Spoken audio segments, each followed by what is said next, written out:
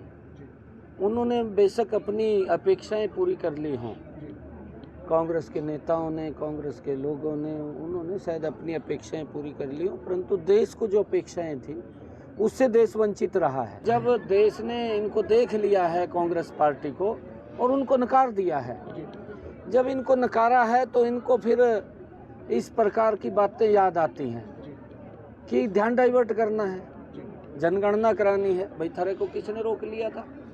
55 साल तक रहे हैं और ये भी मंत्री थे उस सरकार में, आवाज उठानी चाहिए थी भाई जी जनगणना कराई जाए। परंतु जब तो ऐसा लग रहा था अभी वोट तो ले लेते थे, पिछड़े का भी शोषण करते थे और एससी का भी शोषण करते थे, आम व्यक्ति का भी शोषण करते थे, तब तो ध्यान नहीं रहता था भी वोट दे रहे हमें। अब जब उन्होंने नकार दिया, अब कई प्रकार की बातें इनके ध्यान में आई। चंडीगढ़ में मीडिया से मुखातिब हुए कैप्टन अजय यादव ने कहा कि 26 नवंबर को दिल्ली के तालकटोरा स्टेडियम से भारत जोड़ो यात्रा का शुभारंभ होने जा रहा है, जिसमें राहुल गांधी और कांग्रेस के राष्ट्रीय अध्यक्ष मल्लिकार्जुन खड़गे भी मौजूद होंगे। ब्यूरो रिपोर्ट, सूर्या समाचार।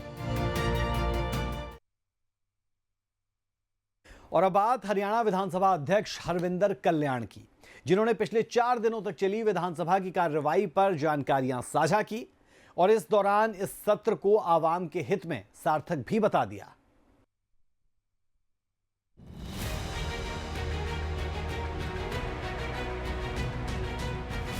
हरियाणा विधानसभा के अध्यक्ष हरविंदर कल्याण ने बताया कि 4 दिनों तक चला इस बार का सत्र बेहद सकारात्मक चर्चा के साथ समाप्त हुआ।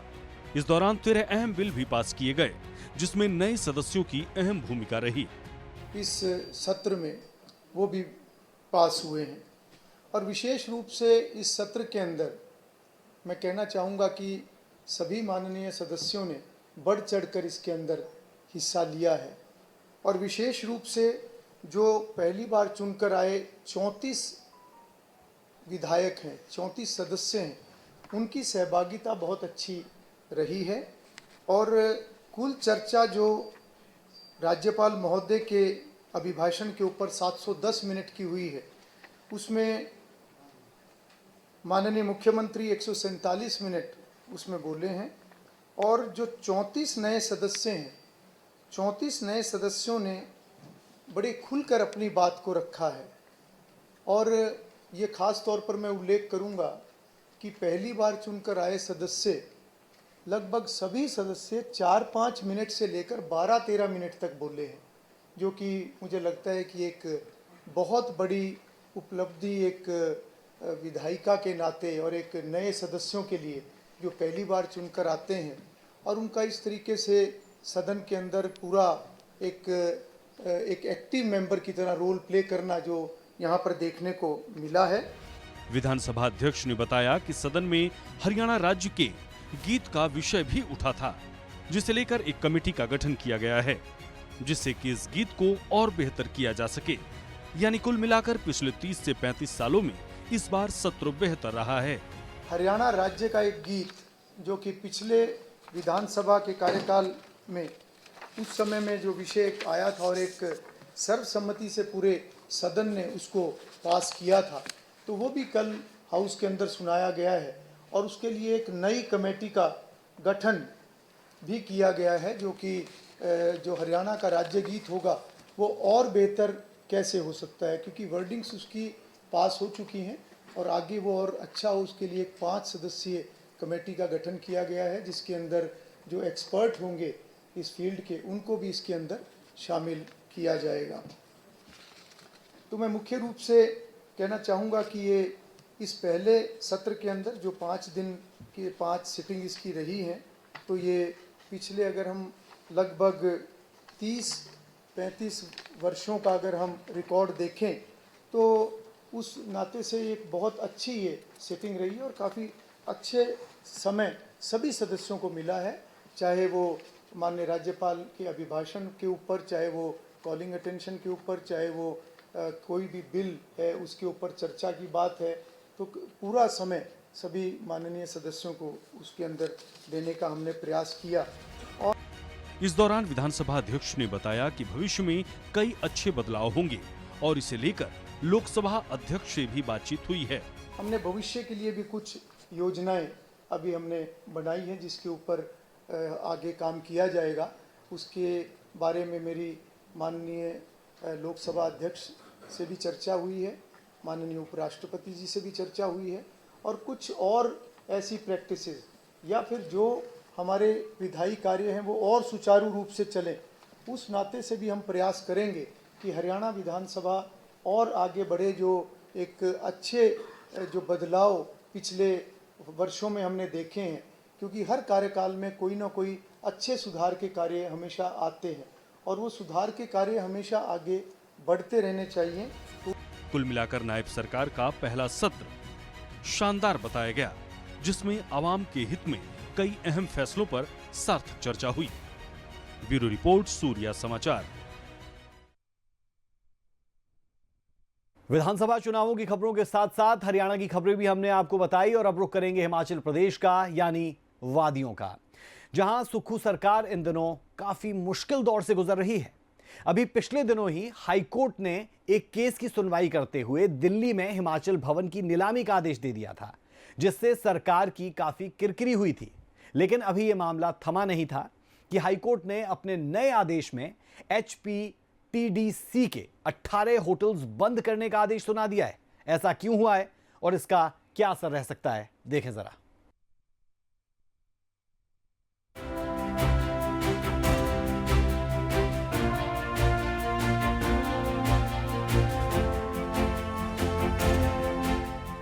अभी हिमाचल भवन नीलामी विवाद थमा भी नहीं था कि अब हिमाचल प्रदेश हाईकोर्ट ने HPTDC के घाटे में चल रहे 18 होटलों को तुरंत प्रभाव से बंद करने के आदेश जारी कर दिए हैं।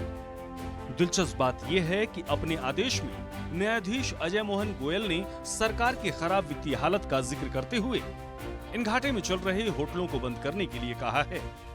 कोर्ट ने यह आदेश पर्यटन निगम से सेवानिवृत्त कर्मचारियों को वित्तीय लाभ न देने से जुड़े मामले पर सुनवाई के बाद दिए हैं।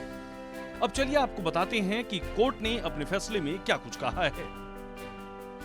पर्यटन निगम के सेवानिवृत्त कर्मचारियों की याचिकाओं पर दिए आदेश। सेवानिवृत्त कर्मचारियों को वित्तीय लाभ न देने के मामले पर हुई थी सुनवाई। घाटे में चल रहे 18 होटलों को तुरंत प्रभाव से बंद करे निगम। सरकार की खराब वित्तीय हालत का जिक्र करते हुए दिए आदेश। चैल, डलहौजी, धर्मशाला और कुल्लू मनाली में HPTDC के कई होटल होंगे बंद। निगम के प्रबंध निदेशक को कंप्लायंस एफिडेविट दाखिल करने को कहा। कोर्ट ने क्लास 4 के सेवानिवृत्त कर्मचारियों की लिस्ट भी मांगी। निगम से उन सेवानिवृत्त कर्मचारियों की लिस्ट भी मांगी जिनका स्वर्गवास हो गया। इस लिस्ट में कानूनी तौर पर वित्तीय लाभ से वंचित सभी कर्मचारी शामिल होंगे। अब जानिए कि माननीय हाईकोर्ट के आदेश में कहां के और कौन से होटल बंद करने के आदेश दिए गए हैं। The palace hotel, Chail, hotel Geetanjali, Dalhousie, hotel Baghal, Darla Ghat, hotel Dhauladhar, Dharamshala, hotel Kunal, Dharamshala, hotel Kashmir house, Dharamshala, hotel apple blossom, Phagu, hotel Chandrabhaga, Keylong, hotel Devdar, Khajjiar, hotel Giriganga, Khada Patthar, hotel Meghdoot, Kiyari Ghat, hotel Sarvari, Kullu, hotel log huts, Manali, hotel Hadimba cottage, Manali, hotel Kunzum, Manali, hotel Bhagsu, McLeodganj, hotel the castle, Naggar, hotel Shivalika, Parwanoo शामिल हैं। कोर्ट ने पर्यटन विकास निगम के प्रबंध निदेशक को होटल बंद करने से जुड़े इन आदेशों के लिए कंप्लायंस एफिडेविट दाखिल करने को कहा है। कोर्ट ने कहा है कि पर्यटन विकास निगम अपनी संपत्तियों का उपयोग लाभ कमाने के लिए नहीं कर पाया है। इन संपत्तियों का संचालन जारी रखना स्वाभाविक रूप से राज्य के खजाने पर बोझ के अलावा और कुछ नहीं है और न्यायालय इस तथ्य का न्यायिक संज्ञान ले सकता है कि राज्य सरकार अदालत के समक्ष आय वित्त से जुड़े मामले में दिन प्रतिदिन वित्तीय संकट की बात कहती रहती है। अब देखना होगा कि आगामी समय में सरकार का इस पर क्या रुख रहता है। सूर्या समाचार के लिए शिमला से अरुण उनियाल की रिपोर्ट।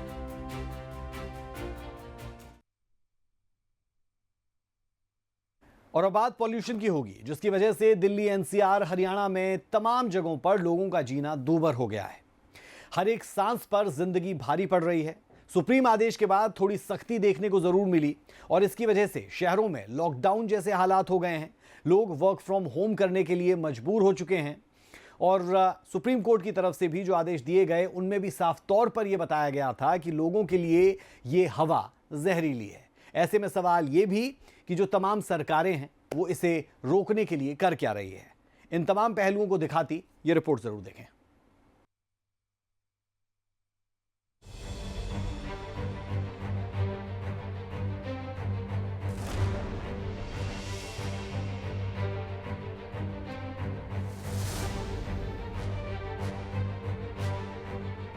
दम घुटता है, सांस नहीं ली जा रही, घुटन और आंखों में जलन।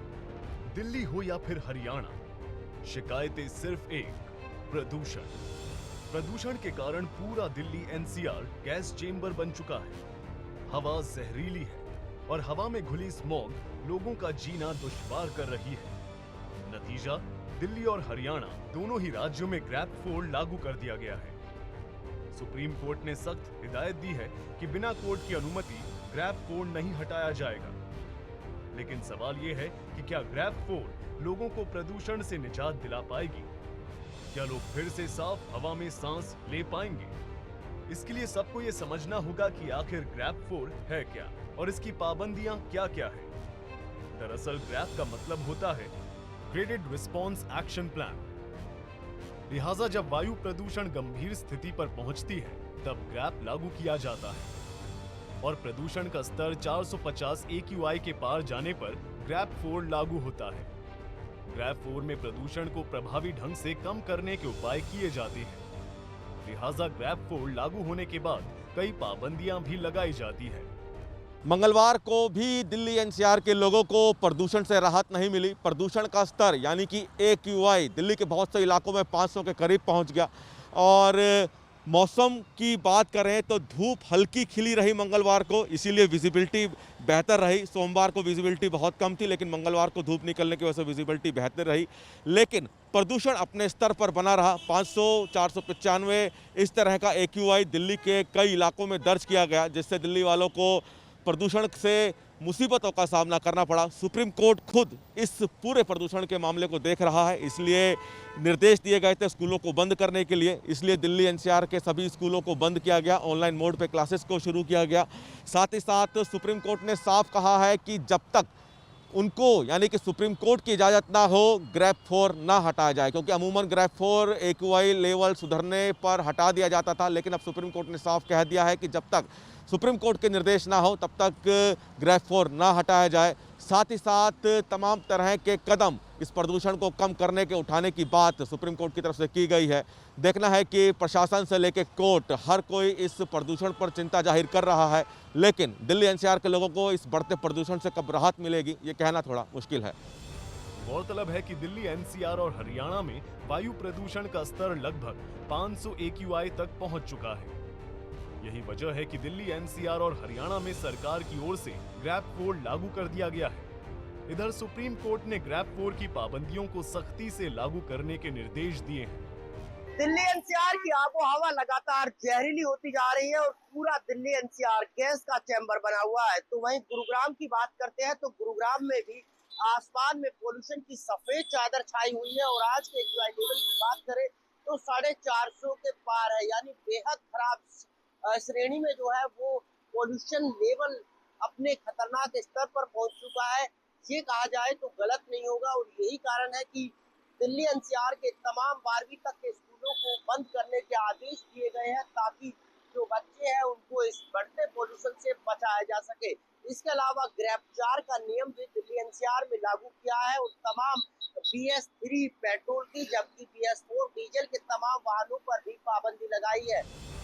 बता दें कि ग्रैब 4 के तहत डीजल से चलने वाले बाहरी वाहनों की एंट्री बंद रहेगी। शहर में कमर्शियल वाहनों के प्रवेश पर भी रोक रहेगी। इसके अलावा निर्माण और तोड़-फोड़ के कार्यों पर भी रोक लगाई गई है। साथ ही नर्सरी से लेकर 11वीं तक के स्कूल बंद रहेंगे। ग्रैब 4 के तहत सरकारी और प्राइवेट दफ्तर वर्क फ्रॉम होम मोड में चलेंगे। साथ ही पब्लिक प्रोजेक्ट की डेवलपमेंट कार्यों पर भी प्रतिबंधित रहेंगे।